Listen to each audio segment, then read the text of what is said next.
Olá, bom dia. Seja muito bem-vindo a esta edição. Agora são 8 horas e 31 minutos pelo horário de Brasília. Eu sou Tabata Porte e te faço companhia neste início de sexta-feira, que, aliás, apesar do vento mais friozinho na capital paulista, os termômetros sobem e devem chegar a 28 graus. Vamos então conferir agora as principais notícias do Brasil e do mundo. Em reunião na sede da ONU na Suíça, presidente Lula defende a taxação dos super ricos e o combate à fome, sinalizados como prioridades da presidência brasileira no G20, grupo das 20 maiores economias do mundo. E a convite da primeira-ministra da Itália, Giorgia Meloni, Lula participa pela 8ª vez da reunião do G7, que reúne as 7 maiores economias do mundo. Em reconstrução após a tragédia climática que deixou 175 mortos, Rio Grande do Sul tem alerta de chuvas intensas neste fim de semana.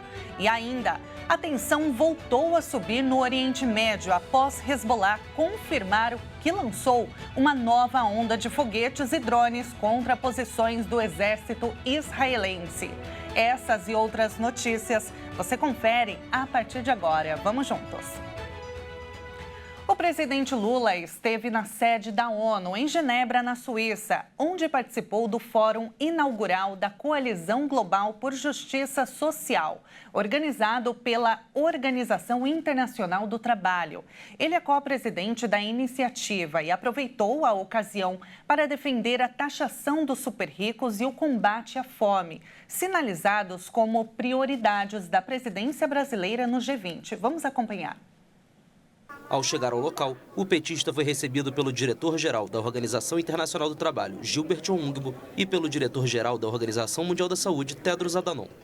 Ao entrar no salão principal, Lula foi ovacionado pelos presentes, que o aplaudiram de pé. De acordo com a Agência Brasil, o presidente aproveitou a ocasião para defender a taxação dos super-ricos e o combate à fome, sinalizados como prioridades da presidência brasileira no G20, grupo das 20 maiores economias do mundo. O ex-líder sindical falou na sessão de encerramento do Fórum Inaugural da Coalizão Global para a Justiça Social, iniciativa da qual será co-presidente, junto ao diretor-geral da OIT. Durante o discurso, Lula afirmou que o bem-estar da população está ligado aos compromissos de preservação do meio ambiente e defendeu a relação entre capital e trabalho para minimizar as desigualdades sociais. Ele ainda voltou a defender a participação mais igualitária dos países em desenvolvimento nos organismos de governança global, pauta que vem sendo reforçada desde que retornou ao poder em 2023 para seu 3º mandato como presidente. E a convite da primeira-ministra da Itália, Giorgia Meloni, o presidente Lula vai participar da reunião do G7, que reúne as 7 maiores economias do mundo. Essa é a 8ª vez que Lula é convidado para participar de um encontro do grupo. O convite partiu da primeira-ministra italiana Giorgia Meloni. O presidente Luiz Inácio Lula da Silva deve discursar no encontro do G7 que ocorre em Puglia, na Itália. A expectativa é que o presidente saia em defesa das iniciativas brasileiras em assuntos ligados à economia digital, transição energética e promoção da paz. A sessão da qual Lula vai participar tem como temas inteligência artificial, energia, África e Mediterrâneo. Além da cúpula do G7, o presidente terá agendas bilaterais com líderes de outros países. Até o momento, estão confirmadas reuniões com o primeiro-ministro da Índia, Narendra Modi, o presidente da África do Sul, Cyril Ramaphosa, a presidente da Comissão Europeia, Ursula von der Leyen, entre outros. Criado em 1975, o G7 reúne os países mais ricos do mundo. Atualmente, o grupo é composto por Alemanha, Canadá, Estados Unidos, França, Itália, Japão e Reino Unido. E o ministro da Fazenda, Fernando Haddad, disse nesta quinta-feira que o governo vai analisar melhor eventuais cortes de gastos. A declaração foi feita para acalmar o mercado financeiro após o presidente Lula dizer que, abre aspas, o aumento da arrecadação e a queda da taxa de juros permitirão alcançar a meta de déficit sem comprometer os investimentos, fecha aspas. As declarações do ministro da Fazenda foram dadas logo após uma reunião com a ministra do Planejamento, Simone Tebet. Segundo Haddad, o governo está disposto a colocar propostas na mesa e também imprimir um ritmo mais intenso em relação à agenda de gastos, além de fazer um trabalho mais amplo de revisão desses cortes de gastos. Logo depois da declaração, inclusive, o dólar, que havia alcançado o maior patamar em 17 meses na véspera, acabou recuando para R$ 5,36. Essas declarações também foram vistas como um aceno por parte do ministro da Fazenda, ou seja, pelo governo aqui do país, para o mercado financeiro, que tem uma percepção negativa em relação ao governo, em relação justamente a essa agenda de corte de gastos. Também é importante lembrar que isso vem de encontro à meta fiscal ousada estabelecida pela equipe econômica para 2025, que é de déficit zero. Haddad também disse o seguinte, que a equipe econômica vai apoiar o Senado em chegar ali em uma alternativa em relação à medida provisória, que limita o uso de créditos de PIS e COFINS pelas empresas e que foi devolvida então nesta semana pelo Congresso Nacional, justamente para tratar ali sobre a desoneração. Nesse caso, então, que vai ficar à frente dessa articulação ali entre a equipe econômica e os senadores é justamente o líder do governo lá no Senado, Jacques Wagner. No entanto, também é importante ressaltar que o próprio Haddad disse que logo depois, então, dessa devolução da MP por parte do Congresso aqui para o Palácio do Planalto, não havia o plano B. Mas fato é que há sim esse trabalho para chegar a uma alternativa pelo Senado Federal, que hoje o presidente lá do Congresso e do Senado, Rodrigo Pacheco, se reuniu com os líderes partidários a fim de chegarem a uma solução por meio do Legislativo. E o mercado reagiu positivamente às declarações do ministro Fernando Haddad. E o dólar interrompeu uma sequência de altas. Recuou 0,70% e fechou cotado a R$ 5,36. E termina hoje, às 11h59 da noite, o prazo prorrogado para as inscrições do Exame Nacional do Ensino Médio, Enem 2024. O prazo para fazer o pagamento da taxa de inscrição de R$ 85 também foi prorrogado e deve ser efetuado até a próxima quarta-feira, 19 de junho. Mais de 70% dos alunos da rede pública do Rio Grande do Sul que devem concluir o ensino médio neste ano já estão inscritos. As provas acontecem nos dias 3 e 10 de novembro. E o Rio Grande do Sul e Santa Catarina têm alerta de chuvas intensas neste fim de semana. Uma frente fria traz temporais já a partir de hoje. 175 pessoas morreram após a tragédia climática no estado gaúcho e 38 ainda estão desaparecidas. Segundo os meteorologistas, os temporais chegam ao estado gaúcho nesta sexta-feira, continuam no sábado e vão até o início da semana. Os locais mais afetados devem ser a região metropolitana de Porto Alegre, a Lagoa dos Patos e os Vales, bem como a região central gaúcha. São esperados volumes de chuva de até 150 milímetros nessas áreas. E para o restante do estado, os volumes previstos são menores, de até 40 milímetros. Mas a situação é de alerta em todo o estado devido aos episódios recentes de chuva extrema. Na capital gaúcha, as chuvas não devem causar uma nova alta no nível do Lago Guaíba, mas é motivo de preocupação pelo risco de novos alagamentos em trechos urbanos, principalmente entre as tardes deste sábado e a segunda-feira. A situação é agravada pela presença de lixo e entulho nas vias e calçadas da cidade, que podem bloquear bueiros após um novo período de chuvas. O prefeito Sebastião Melo afirmou que as ações de limpeza do sistema de drenagem e a desobstrução de bueiros, córregos e arroios foram intensificadas nos últimos dias. Ele afirmou que vai manter as equipes de prontidão em regiões prioritárias. Outra ação é a contratação de mais geradores para manter as casas de bombas funcionando. E a rodoviária de Porto Alegre retomou as viagens interestaduais que estavam suspensas por cerca de 40 dias por causa das enchentes. Foram disponibilizados 30 horários para entrada ou saída do estado pela capital. E os eventos climáticos extremos triplicaram em 30 anos no Brasil. Os eventos hidrológicos que causam danos e destruição aumentaram em cerca de 300% nas últimas décadas. Entre os anos de 1993 e 2022, os eventos climáticos extremos passando de cerca de 9.800 para 30.600. Os eventos hidrológicos, aqueles com potencial de causar danos e destruição tanto às pessoas quanto à economia das regiões afetadas. No período, foram registradas 23 mil ocorrências de alagamentos, enxurradas e inundações. Os dados são de um estudo divulgado pela Federação de Entidades Empresariais do Rio Grande do Sul, em parceria com a Universidade Federal de Santa Catarina. No total, foram registrados mais de 61.280 eventos extremos nas últimas 3 décadas, que são aqueles com potencial de causar danos e destruição tanto às pessoas quanto à economia das regiões afetadas.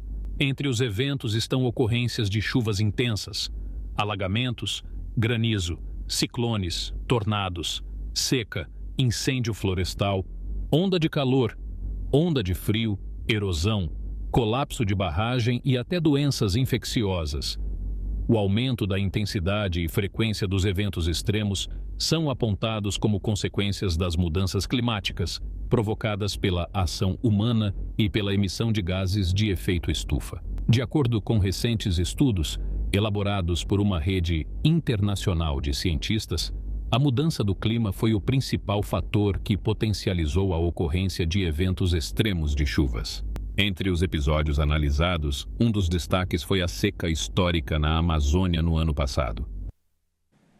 E a Polícia Civil de São Paulo fechou 28 hotéis do centro da cidade. Os imóveis eram utilizados pelo PCC como base para abastecer o tráfico e lavar dinheiro do crime. Pelo menos 15 criminosos foram detidos na operação. Nesta terceira fase da Operação Downtown, coordenada pelo DENARC, o Departamento Estadual de Investigação sobre Entorpecentes, foram expedidos 140 mandados de busca e apreensão contra envolvidos com tráfico de drogas e lavagem de dinheiro aqui no centro da capital paulista. Cerca de 78 hotéis da região seriam utilizados pela facção criminosa Primeiro Comando da capital para abastecer e manter o tráfico de drogas na região da Cracolândia.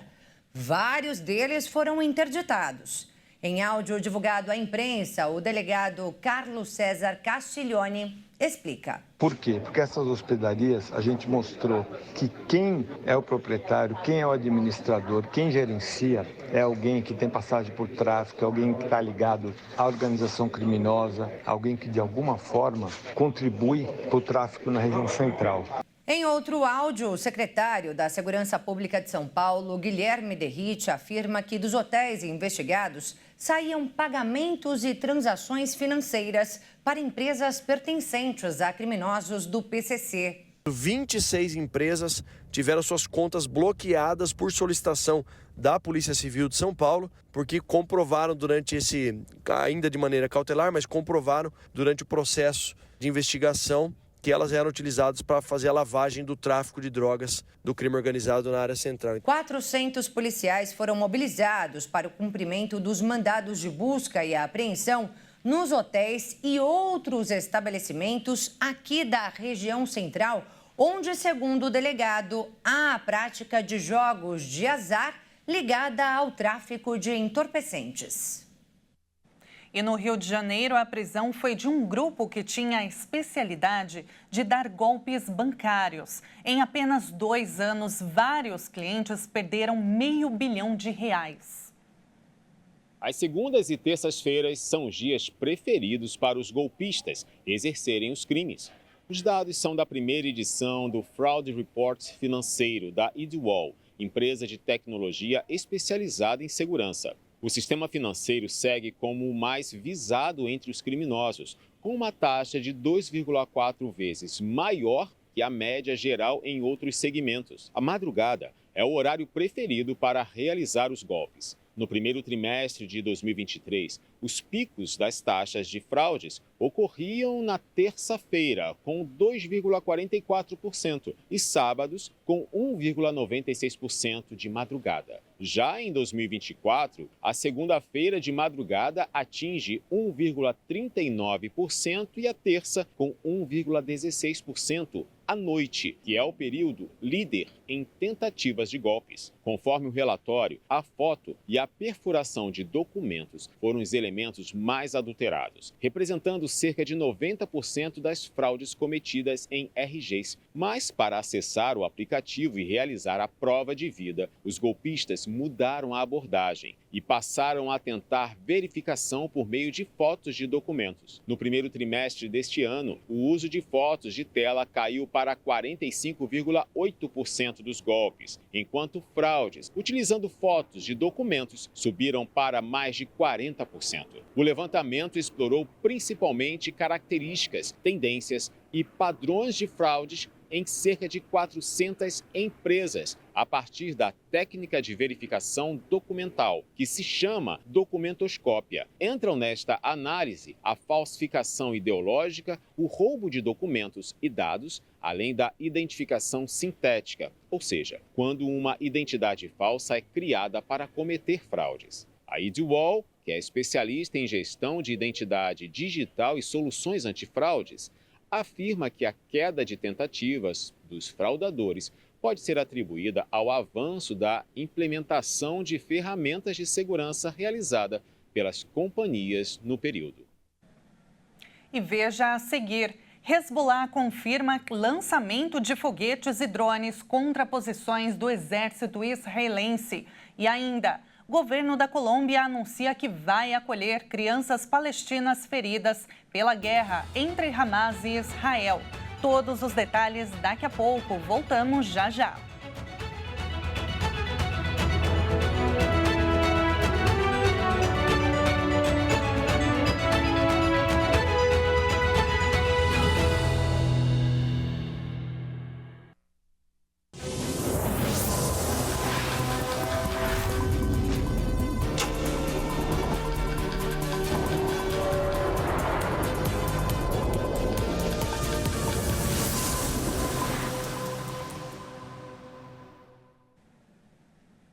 E nós estamos de volta agora pelo horário de Brasília, 8h51. Vamos juntos. O movimento libanês Hezbollah confirmou que lançou uma nova onda de foguetes e drones contra posições do exército israelense, depois que um alto comandante do grupo morreu esta semana em um bombardeio israelense. O movimento libanês realizou a ofensiva depois que um alto comandante do grupo morreu esta semana em um bombardeio israelense na cidade de Juaia, no sul do país. Os combatentes do Hezbollah, que é aliado do Hamas, realizaram um ataque com foguetes e drones, visando quartéis e destacamentos militares. Esta é a maior campanha com projéteis implementada pelo movimento xiita pró-Irã desde que começaram os confrontos quase diários na fronteira com Israel. A tensão foi desencadeada pela guerra entre o Hamas e o exército do Estado Judeu em Gaza. Os militares israelenses disseram que a maioria dos projéteis foi interceptada, mas alguns provocaram incêndios. Seja por esforços diplomáticos ou outros meios, Israel vai restaurar a segurança na nossa fronteira norte. Israel responderá com força a todas as agressões do Hezbollah. Mais de 460 pessoas foram mortas no Líbano após 8 meses de ataques transfronteiriços desde 7 de outubro. A maioria das vítimas é de combatentes, mas também há cerca de 90 civis. Do lado israelense, pelo menos 15 soldados e 11 civis foram mortos. O governo da Colômbia anunciou que vai receber no país crianças palestinas feridas na faixa de Gaza pela guerra entre Hamas e Israel. O Ministério de Assuntos Multilaterais disse que vai apoiar de forma humanitária as crianças palestinas que viajaram com suas famílias para a Colômbia para sua reabilitação. Bogotá não esclareceu quantas crianças serão atendidas nem quantas chegarão à Colômbia, cujo governo de esquerda apoia a causa palestina. Também não informou como serão auxiliadas a sair do território palestino. De acordo com o Ministério da Saúde da faixa de Gaza, mais de 37 mil pessoas morreram desde o início da guerra entre Israel e o Hamas. O presidente colombiano Gustavo Petro tem criticado repetidamente a resposta dos militares israelenses ao ataque mortal do grupo islamista em 7 de outubro. Na ocasião, comandos deste movimento que governa Gaza mataram 1.190 pessoas no sul de Israel. Bogotá cortou relações com o governo israelense em maio e anunciou no último fim de semana a suspensão das exportações de carvão para o país. E os Estados Unidos anunciaram, durante a cúpula do G7 na Itália, um acordo de segurança com a Ucrânia para os próximos 10 anos, com o objetivo de apoiar o país diante da invasão russa. O acordo tem como objetivo reforçar a defesa ucraniana contra a Rússia, que invade o país desde fevereiro de 2022. Washington garantiu que a iniciativa era um poderoso sinal de apoio a Kiev no momento e no futuro. Com um acordo, similar ao que os americanos têm com Israel, Washington se compromete a treinar o exército ucraniano, fornecer equipamentos de defesa ao país, realizar exercícios e cooperar na indústria de defesa. No entanto, diferentemente do que ocorreria se a Ucrânia fosse membro da OTAN, não há compromisso em enviar suas tropas para defender o país. Embora o acordo busque comprometer os próximos governos americanos, seu futuro não está garantido em caso de uma vitória do ex-presidente republicano Donald Trump nas eleições de novembro deste ano. E agora, mudando de assunto, que tal visitar um centro histórico? Palco de Batalhas hoje é um dos pontos turísticos mais visitados no mundo. Vamos então ao Anfiteatro Flaviano, popularmente conhecido como Coliseu Romano. Considerado em 2007 como uma das 7 maravilhas do mundo moderno, o Coliseu de Roma foi construído no século I d.C., como palco de entretenimento para o povo romano. Como influência da política pão e circo, o Coliseu apresenta uma criação a partir das técnicas de diversos arquitetos de épocas passadas, servindo de estudos até os dias de hoje. Atualmente, o Coliseu é o maior ponto de visita turística da capital italiana. E é claro que agora nós vamos visitar esse monumento resistente de pé desde o Império Romano. Viajamos agora diretamente dos nossos estúdios HIT em São Paulo para o maior anfiteatro do mundo, o Coliseu Romano. Vamos ver como as coisas andam por lá agora. Olha só, neste momento nós vemos o sol do início da tarde por lá. São 13 horas e 56 minutos em Roma e 8 horas e 56 minutos por aqui. O foco da câmera está nas ruínas do chão, que também é um ponto turístico. Essas são as ruínas da grande residência de Nero, que foi um imperador de Roma. E olha só, uma curiosidade, para se ter ideia do tamanho desse monumento icônico. O Coliseu possui 189 metros de comprimento, 156 metros de largura e um percurso total de 527 metros, com capacidade para aproximadamente 50 mil espectadores. E é com essa imagem que nós encerramos o Jornal de hoje. Muito obrigada pela sua companhia, uma ótima sexta-feira para você e até mais.